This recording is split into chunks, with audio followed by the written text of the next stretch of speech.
excited to be able to be in the room with y'all. Feels like with the pandemic and quarantine, you know, being back in rooms with people is something I'm still fully getting used to. Being like, yeah, people are actually alive instead of just behind the screen. You know, so many things sometimes when people are like, well, do you want to just Zoom? I'm like, we can, but if we can meet, let's do that too, so we can reaffirm our humanity. So thank you, Penny, for the invitation and the friendship. Good to see you, Pastor, for Trinity. It's been a while since we've all had the chance to see one another.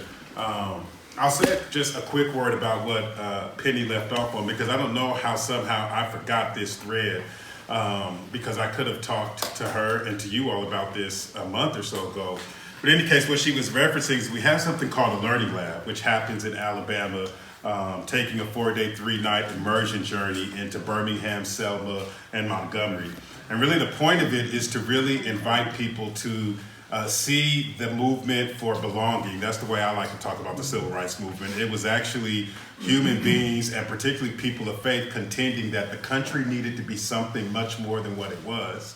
And that they had a vision. To me, what was beautiful about the movement in the 50s and the 60s was that while there was a direct focus on trying to figure out how to widen the circle of human concern for, as I like to call us, the sun-kissed children of God, you know, they were trying to create that space, but there was always in there an ethic around what did it mean for all of the other children and creations of God, and how do we widen the circle in a way that brings everyone in, humanizes us, but also finds ways to bring others in. And so what we do now is I feel like very similarly, and it's just a few words that I'm going to share with you all today. And it's going to be a little bit more of a conversation because y'all are faith leaders, I'm a faith leader. We're all struggling and contending to try to figure out what do we do in this world that we have. But the Learning Lab is really an opportunity for us to look at the moment they were in, juxtaposed to the moment that we're in now, and ask ourselves, is there anything we can learn from what they had to do in that moment and in that movement that informs what we need to do now for the crisis that is facing our country? But it's not just a crisis, I actually also think it's a real opportunity. And so the Learning Lab is a $2,500 experience that, you know, thankfully we've been able to get underwritten. Here's the terrible news, or the great news. It's happening in 5 weeks, which I know for a lot of us that are faith leaders live with our life planned 3 months in advance, right? You're like, I got funerals and I've got this and I've got that. But we do have at least 5 spots that I'd be down to hold that come out of the Peninsula cohort. So if there's folks that might be able to look at your calendar over the next, we'd probably need a finalized answer by Monday. But if folks are interested and might say, hey, I would like to carve out, that Tuesday to Friday experience, come down to Alabama. It is April 18th through the 21st. It's going to be April 18th through the 21st. And because it's underwritten, we can pick up not just the experience, but your flight as well. Wow. So the only thing you have to bring is your human body, right? So it's April 18th to the 21st. If folks get their information to Penny, and then if you get it to me, we'd love to just figure out if there's ways to seed us. And again, the conversation is trying to think about, based upon the choices they've made in their moment, right? When the country was really, I argue that without the movement of the 50s and the 60s, this country would have fully come apart. Mm-hmm. It was actually because there were people deeply rooted in faith and values that made choices to actually hold on to one another, that we actually have the world that we have right now. We explore all of these ideas around not just the stories we know about that movement, but the stories we don't know. And to really think about how do we really allow those to teach us. So if there's ways that folks will lean into that, we'd love to be able to partner and get a chance to kind of go on that journey together. I'm going to just talk for a few minutes to just kind of spark our energy away and wrote a book called Troubling the Water that's been picked up. And so it'll be released everywhere books are sold in October. And so I'm really excited about that. And so y'all keep that in your prayer and heart. Yeah. And it's really about us trying to get this message out. So I want to start kind of with this story because the book kind of talks about it a little bit, is my own journey as a faith leader moving into the area of social justice and organizing and activism. Interestingly enough, and some of y'all have heard my story, but some of you haven't, this was not my plan. My plan was not to be involved in activism. My plan was not to be involved in organizing. My plan was not to be involved in justice. My plan was to become a mega church pastor and wear 4-button suits and have a beautiful campus and sell books and movies and things like that we did in the tradition that I came out of. But the Spirit interrupted my status quo, like I think is a story for a lot of us. You're trying to go one way, and that wind, that Spirit comes and it interrupts what it is that you want to do, and it starts inviting you onto a different path. A part of that for me was myself and my wife Janelle, our 3 daughters, moving into a part of Oakland called the Kill Zone of East Oakland, where close to 70% of the gun-related homicides were happening. So we moved into East Oakland for the purpose of trying to think about what can I offer. This is after I left pastoring, left my pastoral role, and said I'm going to go into the community and start figuring out what do we need to do to try to find ways to save the lives of our loved ones. And I thought in that space that I was going to the community to bring change there, not recognizing that the Spirit was actually changing me. The invitation to draw close into the Kill Zone was actually an invitation to find life. And I would have never thought that I would find life in the middle of a place that people call the Kill Zone, and a place where so many of our loved ones were dying. But there's this one moment that I had while living there, and the end of that story that's so wonderful is by organizing faith leaders together, we were able to reduce gun-related homicides by 50% over 5 years in the city of Oakland. Wow. And all that happened by actually bringing faith leaders and community leaders and people across difference together, even with the police who I couldn't stand at certain moments of the journey, but we found ways to hold space together to actually find ways to save lives. But as a part of that story, I was coming home one day, and this was kind of within my first year or two of living there. And as I came up to the house, we didn't have any fencing around our house in the front. And so there was this brother, a black dude, who was sitting on the stairs of my house. And, I have my wife, again, my 3 daughters, and this dude would always sit on the stairs of the house. And, I was still and am still working through some of my toxic masculinity, right? So, my thing is like, you on the stairs of my house, man. My wife's trying to come in here, my kids, and then when I come in, my wife is like, if you don't tell him to get off the stairs, every time I try to come up here with these girls, he's sitting on the stairs. And so I had told him multiple times, like, hey, man, I need you to get off the stairs. And so one day I come in, he's sitting on the stairs, and I'm about at that 9.6 level of 10 where I'm like, I done told you about 64 times to stay off my stairs. So I walked up to him and I'm like, come on, man, why are you on the stairs? And for some reason, that moment, he was in a different place. Could have been the Johnny Walker Red that was sitting to his left. But he looked up at me and he said, my bad, bro. He was like, no disrespect. He said, I grew up in this house. And I took a pause. And he said, my mom is dead now.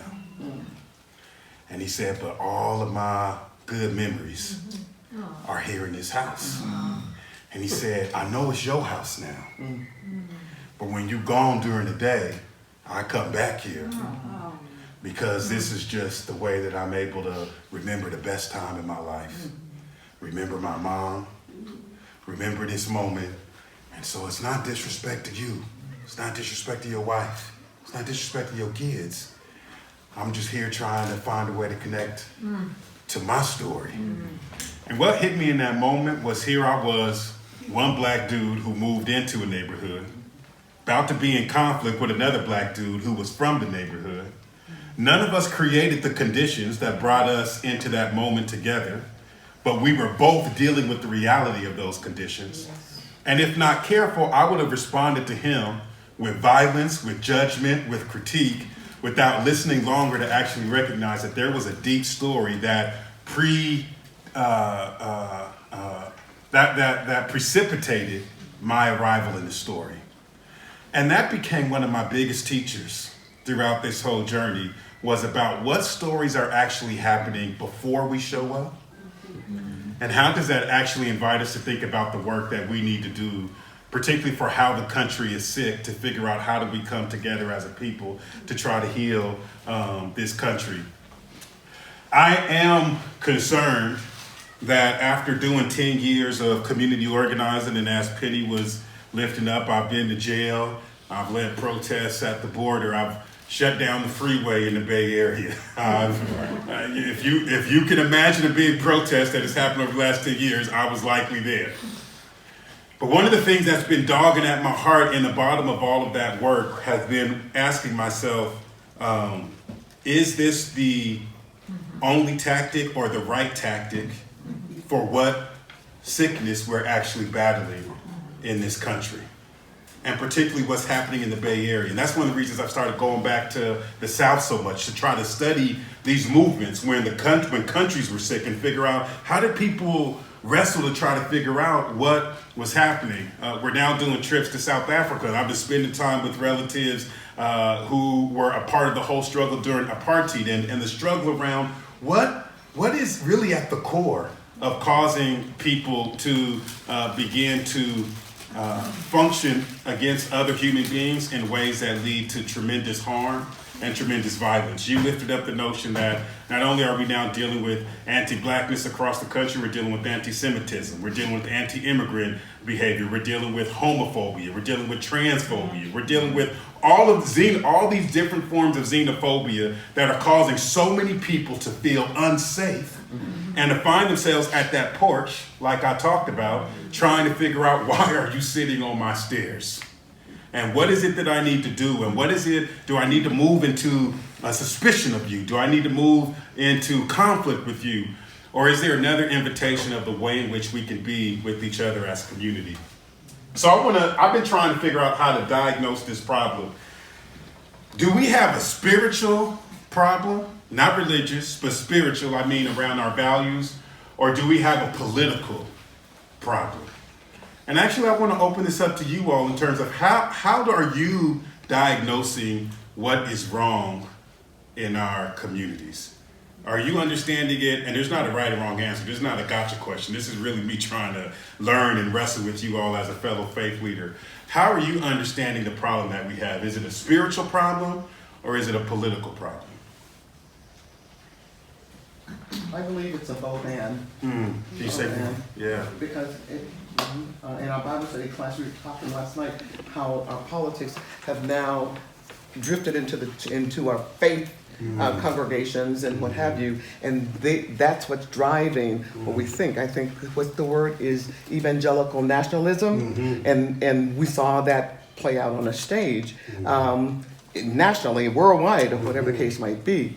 And now I'm hearing that there's some rollback on these evangelical spiritual faith leaders who embrace this. Now they're saying that they made a mistake. But my interpretation is that I'm talking from a faith or in a religious, our spiritual life should be the one that help us to understand our political life and how we vote and the things that we say and do in our public life. Thank you. Others, love just get some voices. As you are thinking about what's going on, how are you making meaning of what's happening in this moment? Is it a spiritual problem we're having an issue with? Is it political? Did you call on me? Yes. Okay, sorry. I want to be respectful. I think from my perspective, what I would say is I believe social media has created quite the political monster, and I feel it has alienated our country in such a way that fear is so prevalent of the other, and those kinds of judgments that we make have been inflamed, if you will, by minor incidences and political ways. I think the best thing I heard was when during the Academy Awards they were giving out the editorial award, and basically what they said was the way that January 6th is an example of an editorial exercise as far as what happened and what the news was that went to that. And that is frightening to me, because what is truth? What is real? And there are so many who are only able to take sound bites rather than to analyze the information and figure it out. So for me, I would say if I didn't have the spiritual part, I praise God all the time, and I talk to strangers about God. And the Episcopal Church is not known for being evangelical, that terminology, but that's who I am and who some of my fellow clergy are turning into, because we recognize people are starving. people are lost. Sorry. Let's get one more question, please. Sorry. I see the political arena has pulled the curtain back on the spiritual arena. Because I don't think it just happened because of, I believe that it is spiritually and politically connected now, but I believe that in my perspective, that because the curtain has been moved aside, all the ugliness that has been held up and put into the spiritual world, and the piety has now opened up a whole nother dimension that we had not anticipated, because we've always thought we're all in one together, and so now that's how. Everybody take a deep breath in. Let that out. It's amazing when we start hearing some of that, you start holding your breath. Because the reality is we know the waters that we're swimming in, right? And we know that many of us and many communities are finding themselves at a high risk level right now. And I think it's important, and I say, and I've been spending a lot more time in white evangelical spaces for the purpose of really trying to spaces that I'm not necessarily quickly welcomed into. But a part of the reason I've been standing in some of those spaces is because my concern is that if we don't find ways to engage these spaces about diagnosing the problem, the violence and the othering and the supremacy and the nationalism is only going to become more extreme. And one of the things I thought about coming from the work that I spent 10, 15 years doing around the gun violence work is at the time when I was starting to bridge and go deep in relationship with loved ones who were shooting other human beings in the community, many people were saying, well, these people don't deserve to be listened to. They don't deserve to be heard. They're just wild. They're crazy. But as I got closer and began to listen and understand what is actually informing the way in which you're showing up in the world, it created a pathway for us to think about how do we both make you safe, and subsequently by making you safe, we also find ways to begin to make others safe. Here's this really interesting notion that I want to just put up here for us to hold when we think about how we diagnose the issue. The Lethal Mass Partisanship Study said when they did this back in 2019 that 15% of Republicans said that the country would be better if the majority of the Democrats just died. 15% of the Republicans said that the country would be better if the majority of the Democrats just died. But 20% of the Democrats said the country would be better if the majority of the Republicans just died. What this demonstrates, one could gather that 1 out of 5 people is in a pre-genocidal moment. Everybody take a deep breath in and let that out.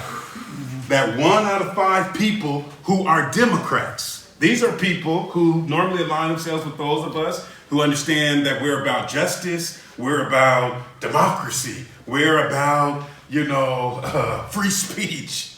That 1 out of 5 of us is saying, I don't have to do the killing, but I would be fine if the majority of those who are not like me just died. And when you study in terms of learning around what happened to our Jewish relatives in the Holocaust in Germany, there was a consciousness that was moving way before the actual activation of the strategy. There was a loss of connection. There was the buying in of stories. Right? The enslavement of African relatives here in this country did not happen on its own. There was a theology that was brought to the continent that said to people, these people are less human than you are. They deserve less rights. They actually can be subjugated. They can be owned. That subsequently led to the political reality. And that's why what I'm offering for us to really consider is I am thinking that we have a spiritual crisis that's leading to political and cultural realities. But the spiritual crisis is a loss of human connection. We are in a moment right now, and I would offer that many things that we've lifted up, like social media, like the polarization that is happening through our political process, even through some of the work that we do engaging in the movement for social justice, has leaned towards call out versus call in. It's leaned towards I'm going to other you rather than try to understand you. And what's happening is we are losing our connection to the perceived other. And as we lose our connection to one another, we become more prone to either be an agent of violence or complicit silently in violence happening to others.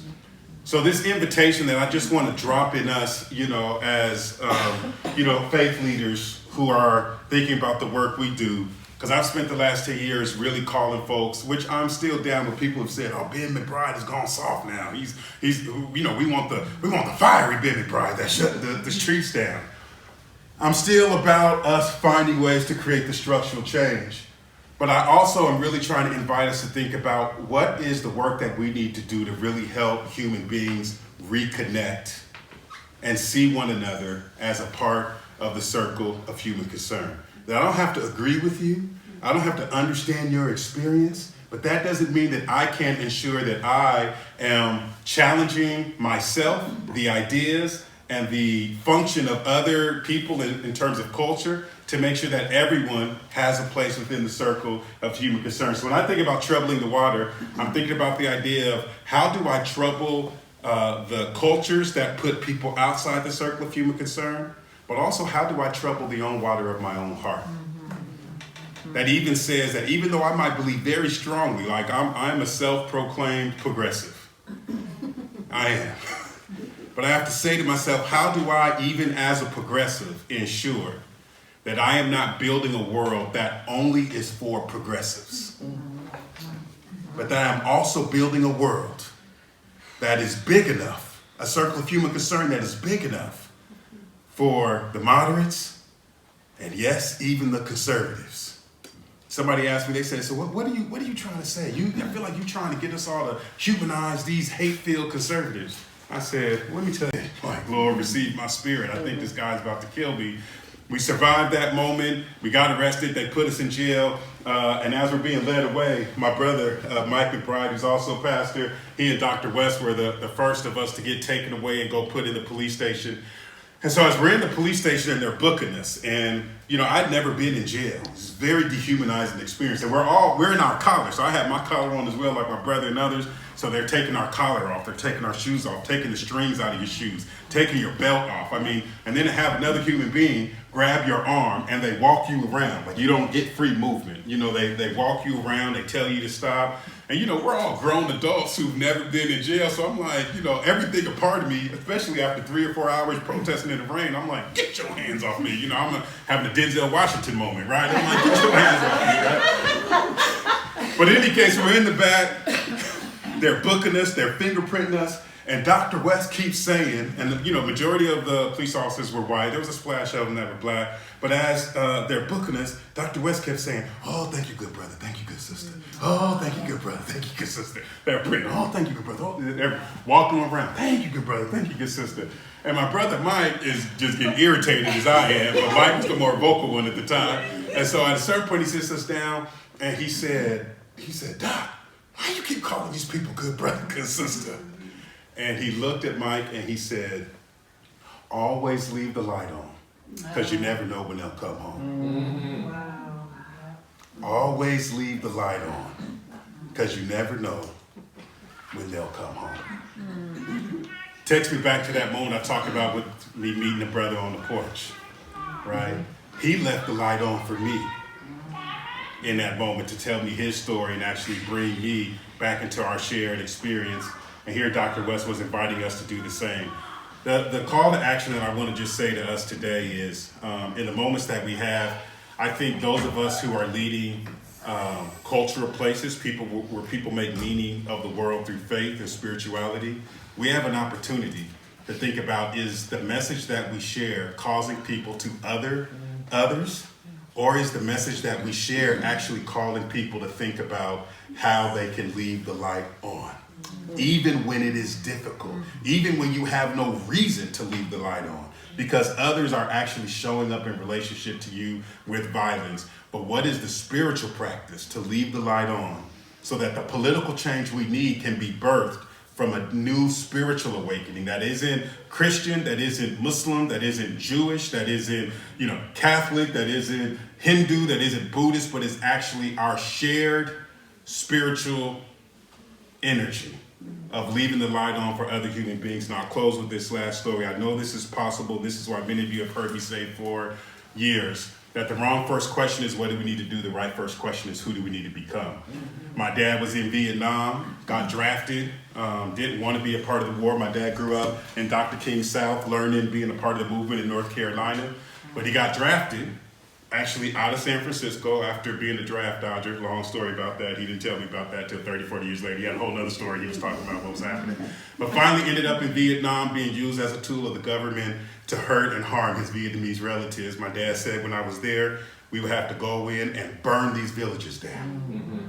And he said this was so opposite everything that was a part of how I was trained and who I knew. What am I doing as this black kid from North Carolina being here a agent of violence to these Vietnamese people? But the government told my dad, if you don't go, we're drafting your younger brothers.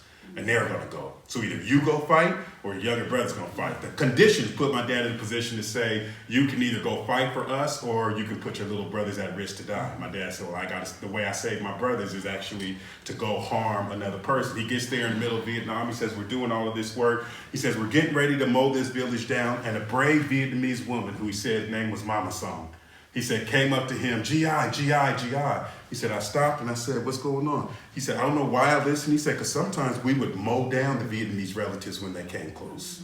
He said, it was just a horrible situation that was there. And he said, but for some reason, something stopped in me in that moment. And I put my head down. He said, and she came up to me and she whispered in my ear, Martin Luther King, know you here? Oh. He said, and in that moment, she brought my reality from the South, from Goldsboro, North Carolina, in direct connection with me being there in the rice paddies of Vietnam. He said, and from that moment I became a conscientious objector. He was a sergeant, made choices to keep his people from being involved. He said, and we would bribe the people in the clock tower not to tell on us with weed and whiskey. So the answer for this day is bribe everyone with weed and whiskey. This weekend at your celebration, that's what it is you're doing. Especially St. Patrick's Day. Preach it. But I hope you get the larger lesson to me that I get from my dad in that is as a leader, he had a choice. He couldn't change the whole Vietnam War, but he could change how he functioned with the people who were under his leadership. And I also want to continue to honor the leadership of Mama San in that story, who had justified reasons to mistrust the ability of my dad to become a different human being. But because of the people she loved, she chose to bridge with him and actually invite him to be a deeper, more spiritual human being. And because of that, I get to carry this story now. Because an old Vietnamese woman meets a young black guy from the South, and together they find ways to trouble the water. Well, thank y'all for listening. Wow. So, I don't know exactly what time schedule we're on, but if there's any questions, we have a few minutes here for questions, pushback, things that could have been coming up for you, things you're wondering about. I think we'll go to 1:30, so I think we're just sitting with what you said. You know, Ben, I think one of the things that's helped me is just contextualizing, realizing people are from different contexts than mine. You know, when a few of us had the chance to do a civil rights tour, and I've got relatives in red states that are, you know, pretty knee-deep in the stuff that I hate to even know is happening. But their context is so different than mine in the Bay Area. And, you know, to just really see how they're trying to be faithful in their that's helping me humanize people that are othered to me.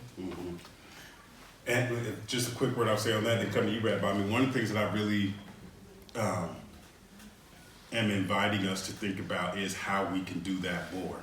I was talking to one of the young brothers that's on our team, that's our communications person, and he said, Ben, what's one of the things I can work with? And he is, I call myself a progressive, he is far left. Like there's the left, and then he's way over there, right? And he said, what can I do? And I said, I really want to encourage you to spend more time with people that are centrist or center-right. I said, not to become them or to affirm their perspective, but just to begin to be proximate to a different perspective than your own, so that you don't lose the ability to humanize somebody who's different from you. Rabbi.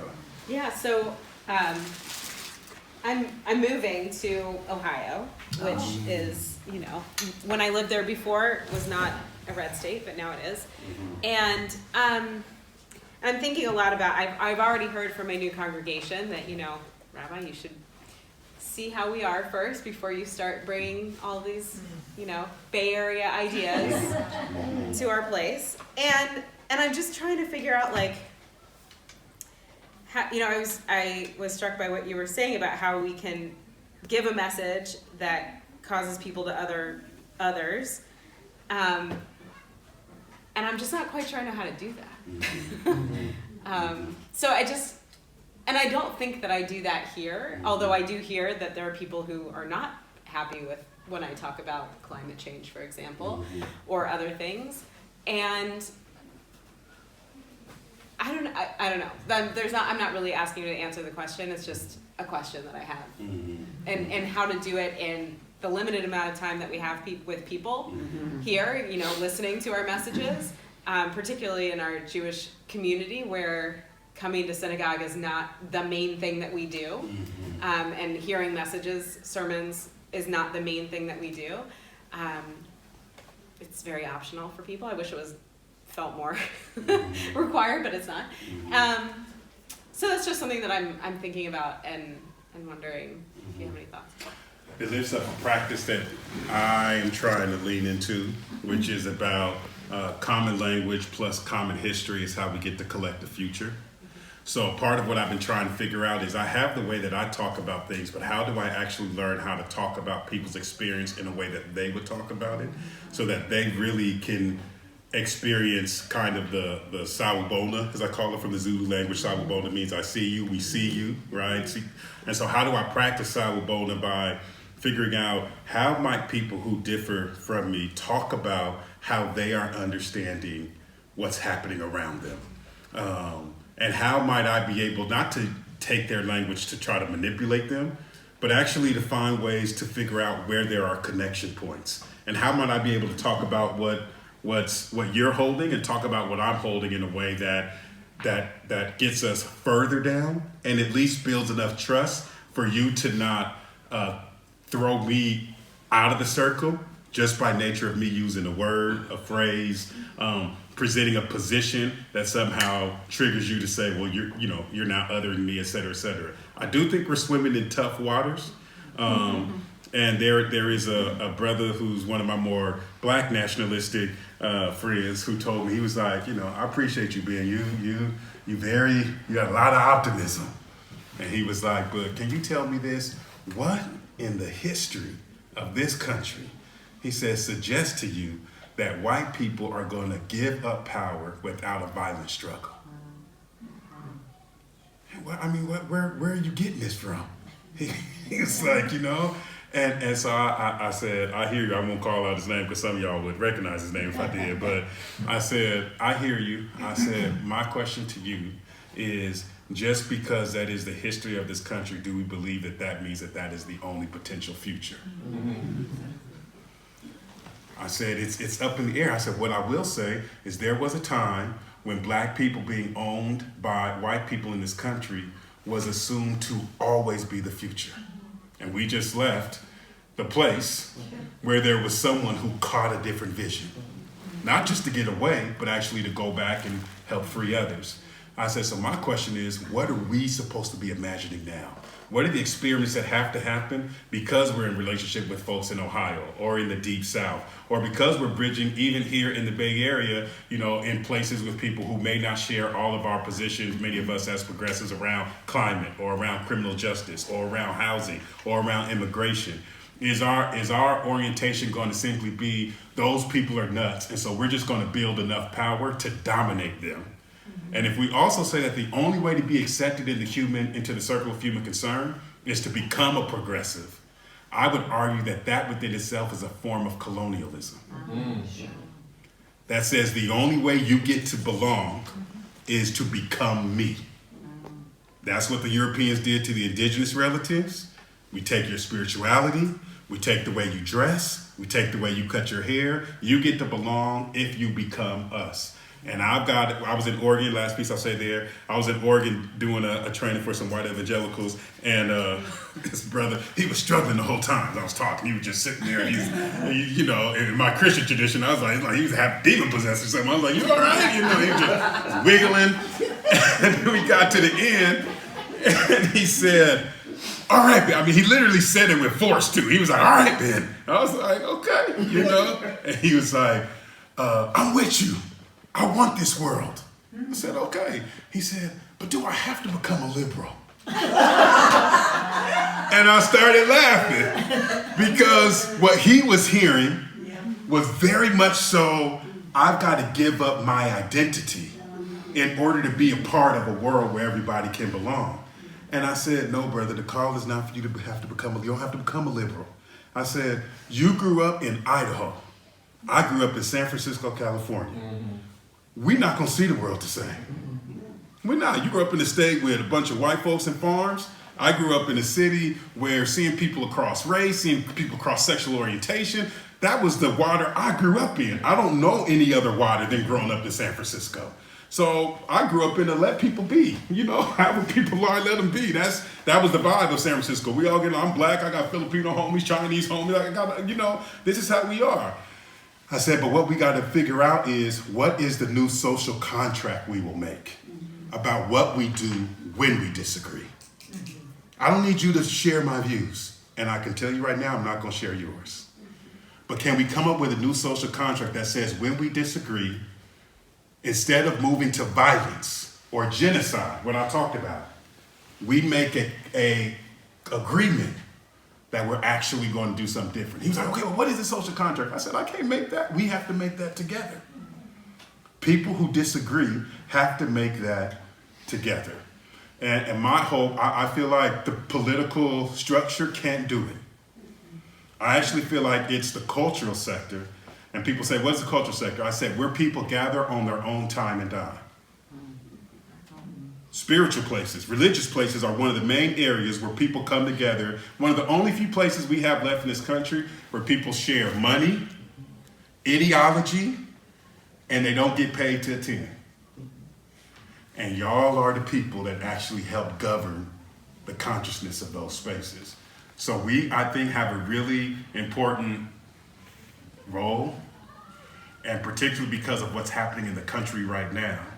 I was just talking with Dr. Sean Jenwright yesterday from San Francisco State University. Wrote a wonderful book called The Four Pivots if you're looking for reading material. But many of them are arguing that democracy is already unraveling in this country, that it may not be able to be saved, that the country may have to fall apart. Now, I tell people, as a black dude, I can't afford for that to happen. Because I know the black people, I know the poor folks, I know the groups that are marginalized and oppressed are going to be the ones that experience that unraveling the worst. When COVID happened, right, black folks represent 13% of the population, 30% of the COVID deaths. Right? We know these things. We saw all the othering that started happening to our Asian relatives because of the ways in which the COVID virus was being weaponized against our Asian relatives. We see the rise of anti-Semitism that is continuing to happen in the way that just one presidency, it wasn't Trump. I keep telling people, it ain't just about Trump. I think the man is crazy, but it's not just about Trump. He unleashed what was already, to your point, what was already there. So my invitation is we must be, you know, I love the way Dr. William, or Reverend William Barber said it. I don't know if y'all remember in the 2016 Democrat National Convention, he said America has a heart problem. And he said when somebody has a heart attack, he said, what do? You go get a defibrillator. And you got to restart the heart. And he said, we must become the moral defibrillators of our time. I love that quote. Become the moral defibrillators. So we must be the people that actually start the heart. When we're preaching, when we're speaking, it can't be those of us that identify as progressive, well, we're right because we're on the left, and all those people on the right, they're just crazy. Let's build enough power to get our way and not theirs. I think in the political world, it is fair for us to struggle and say, listen, we've got different points of view about politics. Is all about food, money, shelter, how we spend money, what the military is going to do, etc. we need to be able to say we've got differences about that, and we have a democracy where whoever gets the most votes gets to have leadership around what policies are implemented, but what agreements can we make about what happens when we are in conflict. If we can help do that, I don't think we can do that unless we're doing it with each other across difference, across race, across political ideology, across gender, across place. But I am hopeful in my invitation. Let's trouble the water together, y'all. Yes, we got to keep pursuing towards justice, but let's also make sure that we widen the circle of feeling concern on our way. I know it's 1:30, so I'll give up. Thank y'all for letting me come and share.